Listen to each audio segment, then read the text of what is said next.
K R ನಗರದಲ್ಲಿಂದು ನಡೆದ ಮಲೆ ಮಹದೇಶ್ವರ ಸ್ವಾಮಿ 54ನೇ ಉತ್ಸವದಲ್ಲಿ ಭಾಗಿಯಾಗಿ ಮಾತನಾಡಿದ ಖಂಡ್ರೆ, ಕಾರ್ತಿಕ ಮಾಸ ಎಂಬುದು ಬೆಳಕಿನ ಹಬ್ಬ. ನಮ್ಮೆಲ್ಲರನ್ನು ಇರುವ ಅಜ್ಞಾನವೆಂಬ ಅಂಧಕಾರವನ್ನು ತೊಡೆದುಹಾಕಿ ಸುಜ್ಞಾನವೆಂಬ ಬೆಳಕನ್ನು ಹಚ್ಚುವ ಮಾಸ ಕಾರ್ತಿಕ ಮಾಸ.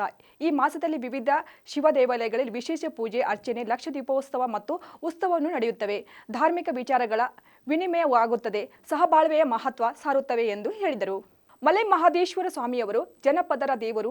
ಅವರು ಹುಲಿಯ ಮೇಲೆ ಸಂಚಾರ ಮಾಡುತ್ತಿದ್ದರು ಎಂದು ಕೇಳಿದ್ದೇವೆ. ಆದರೆ ಅವರು ಮನಸ್ಸು ಮಲ್ಲಿಗೆಯಷ್ಟೇ ಮೃದುವಾಗಿತ್ತು. ಹೀಗಾಗಿ ಅವರು ಮಲ್ಲಿಗೆ ಮಾದಪ್ಪ ಜನರ ಹೃದಯದಲ್ಲಿ ನೆಲೆಸಿದ್ದಾರೆ ಎಂದರು. 15ನೇ ಶತಮಾನದಲ್ಲಿ ಜನರ ಸಂಕಷ್ಟಗಳನ್ನು ತಮ್ಮ ಅಲೌಕಿಕ ಶಕ್ತಿಯಿಂದ ಪರಿಹರಿಸಲು ಅವತರಿಸಿದ ದೈವಾಂಶ ಸಂಭೂತರಾದ ಮಹದೇಶ್ವರ ಸ್ವಾಮಿಯವರು ಬೆಟ್ಟದ ಸರಣಿಯ ರಮಣೀಯತೆಗೆ ಮನಸೋತ ಮಹದೇಶ್ವರ ಬೆಟ್ಟದಲ್ಲಿಯೇ ನೆಲೆಸಿದ್ದರು. ಸುದೀರ್ಘ ತಪಸ್ಸು ಮಾಡಿ ಸಿದ್ಧಿಯನ್ನು ಪಡೆದುಕೊಂಡರು. ಕಾರ್ಯಕ್ರಮದಲ್ಲಿ ಶಾಸಕರಾದ ರವಿಶಂಕರ್ ಮತ್ತಿತರರು ಪಾಲ್ಗೊಂಡಿದ್ದರು.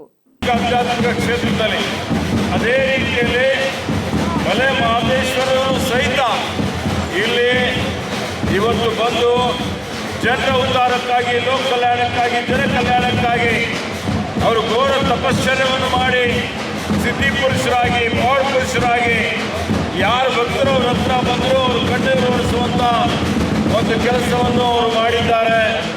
ಇವತ್ತು ಅವರೇನು ನಮಗೆ ತತ್ವಾದರ್ಶಿಗಳು ಗ್ಯಾರಂಟಿಗೆ ದಕ್ಕಿದಂಥ ಒಂದು ಜಯ ನಮ್ಮ ಜೀವಪರ ಜನಪರ